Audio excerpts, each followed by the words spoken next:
Hello everyone, আসসালামু আলাইকুম। সকলে নিশ্চয়ই ভালো আছেন। আমি আপনাদের দোয়ায় এবং আশীর্বাদে আল্লাহর রহমতে অনেক ভালো আছি। আজকে আর একটি নতুন রান্নার ভিডিও আপনাদের সামনে উপস্থাপন করছি। সেটা হলো যে এখানে দেখতে পাচ্ছেন যে আপনারা এখানে কিছু গরুর মাংস নেওয়া হয়েছে।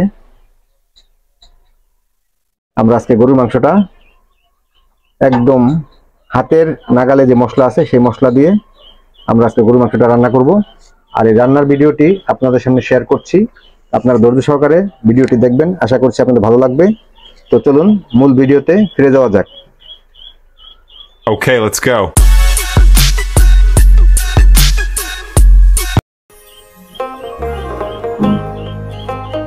এখানে 1.5 কেজি গরুর মাংস আছে। আর আমরা উপকরণ হিসেবে নিয়েছি হলুদের গুঁড়া, মরিচের গুঁড়া, ধনিয়ার গুঁড়া, দারচিনি, এলাচ, মশলা এবং লবণ, আদা ও রসুন বাটা। তো চলুন আমরা কিভাবে রান্নাটি করি আপনারা উপভোগ করুন।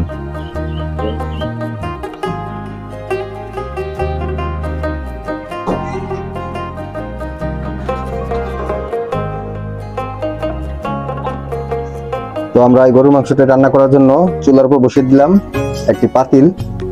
এর আগে গরুর মাংস রান্নার ভিডিও তো আমার চ্যানেলে আছে। সেটা হচ্ছে যে আমরা মেখে ঝুঁকে অর্থাৎ মশলা দিয়ে আগে গরুর মাংসটাকে ম্যারিনেট করে নিয়েছিলাম, তারপর রান্না করেছিলাম। এবার আমরা অন্যভাবে রান্না করব। তো চলুন আমরা রান্নার ভিডিওটি শুরু করি। সর্বপ্রথম দিয়ে দিচ্ছি আমরা সয়াবিন তেল।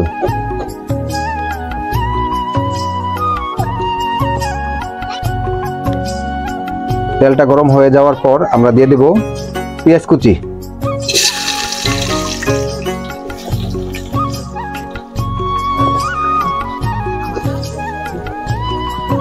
সবগুলো পেঁয়াজ কুচি দিয়ে দিলাম।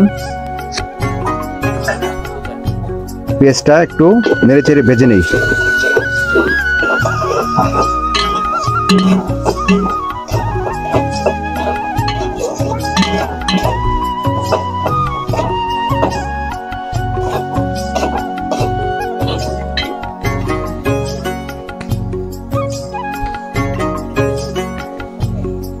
পেঁয়াজটা তেল দিয়ে একটু ভাজার পরে দিয়ে দিচ্ছি স্বাদ মতো লবণ।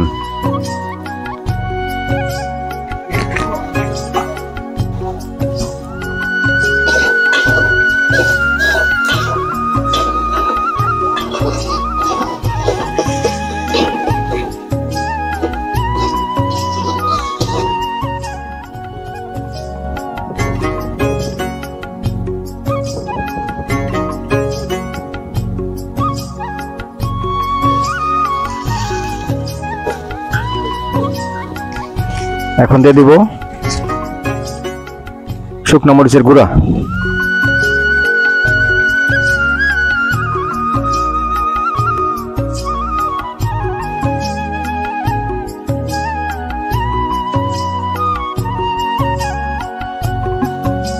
তারপর দিয়ে দিব হলুদের গুঁড়া, ধনিয়ার গুঁড়া,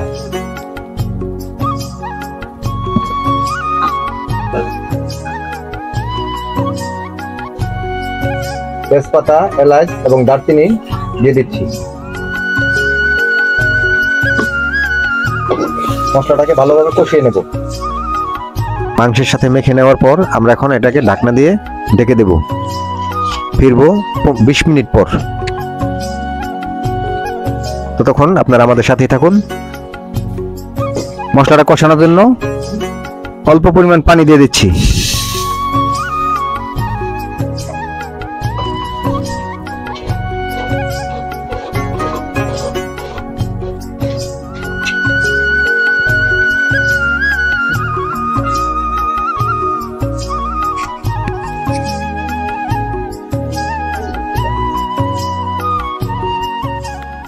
এখন দিয়ে দেব আদা ও রসুন পেস্ট, অর্থাৎ আদা রসুন বাটা।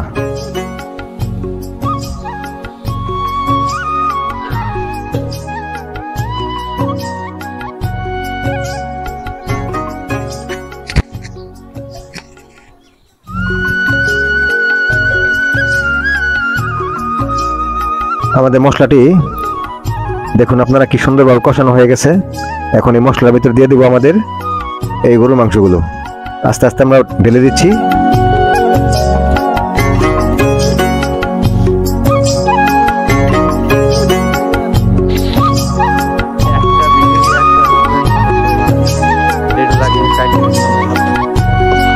গরুর মাংস রান্না করলে মাংসটা খেতে খুবই স্বাদ লাগে, খুবই মজা লাগে। আপনারা এইভাবে রান্না করে খেয়ে দেখতে পারেন।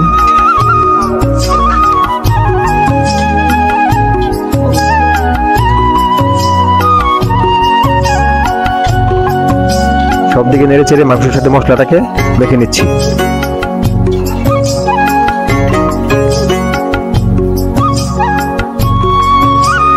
মশলাটাকে 20 মিনিট পর ফিরলাম, ফিরে একটু নাড়াচাড়া দিয়ে দেখি মাংসটা সিদ্ধ হয়েছে কিনা।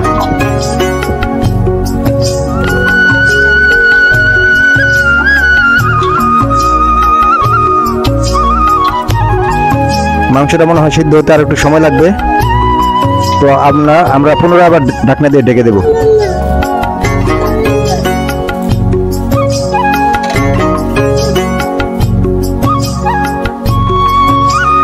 নানু কেমন আছো?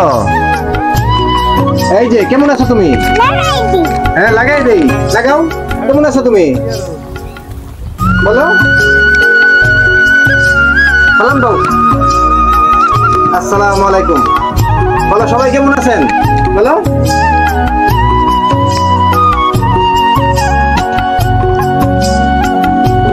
পুনরায় ঢাকনাটা খুলে আরেকটু নেড়ে চেড়ে দেই, এতে করে মাংসটা উপর নিচ হবে, যাতে করে সবগুলো মাংস একভাবে সিদ্ধ হয়ে যায়। আজকে আমরা মাংসের ভিতরে আলু দেব না।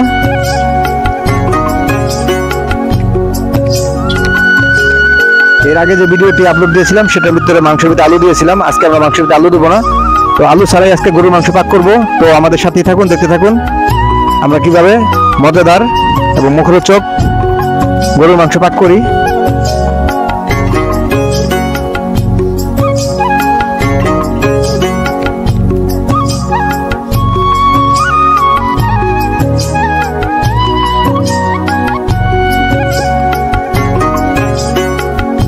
হ্যালো ভিউয়ার্স, আপনারা দেখতে পাচ্ছেন আমরা কিভাবে হাতের নাগালে থাকা মশলা দিয়ে সুস্বাদু মুখরোচক গরুর মাংস ভাগ করছি।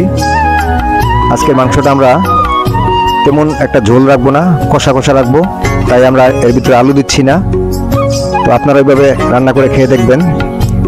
যদি ভিডিওটি ভালো লাগে একটি লাইক দিবেন এবং আপনার বন্ধু বান্ধবদেরকে দেখার জন্য ভিডিওটি শেয়ার করে দিবেন। আর এখনো যারা নতুন আমার চ্যানেলে এসেছেন তারা অনুগ্রহপূর্বক সাবস্ক্রাইব করে পাশে থাকা বেল বাটনটি বাজিয়ে অল একটি ক্লিক করে দিবেন, যাতে করে পরবর্তীতে নতুন নোটিফিকেশন আপনার মোবাইলে পৌঁছে যায়। তো এভাবে আমাদেরকে সাপোর্ট করবেন। আর একটি লাইক দিলে আপনার পরবর্তীতে ভিডিও বানানোর উৎসাহ জাগে, অনুপ্রেরণা জাগে এবং মোটিভেট হই, তাই লাইক দিতে ভুলবেন না। আর ভিডিওটি কিরকম হলো কমেন্টের মাধ্যমে জানাবেন। মাংসটি এখনো সিদ্ধ হওয়ার বাকি আছে, আর একটু পরে আমরা মাংসটা রান্না করে নামিয়ে ফেলবো। তো আমাদের সাথেই থাকুন।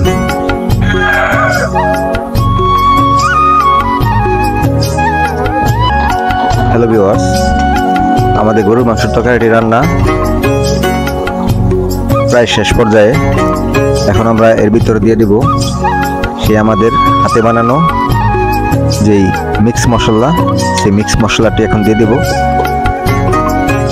এই মিক্স মশলাটা দেওয়ার পর মাংসের স্বাদটা একটু বেড়ে যায় এবং অন্যরকম একটা ফ্লেভার আসে। তো আপনারাও বানিয়ে নিতে পারেন যদি মনে চায়, তো এই মশলাটি বানিয়ে নেবেন। এখানে জিরা, দারচিনি, এলাচ, তেজপাতা এবং যাবতীয় সকল মশলা এখানে দেওয়া হয়েছে। এটা একসাথে পাউডার করে নেওয়া হয়েছে। তো এতক্ষণ কষ্ট করে ভিডিওটি দেখার জন্য ধন্যবাদ।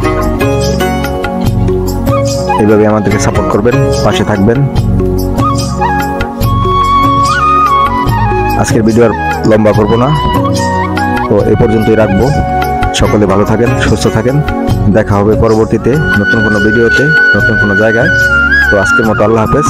সকলে ভালো থাকবেন, সুস্থ থাকবেন।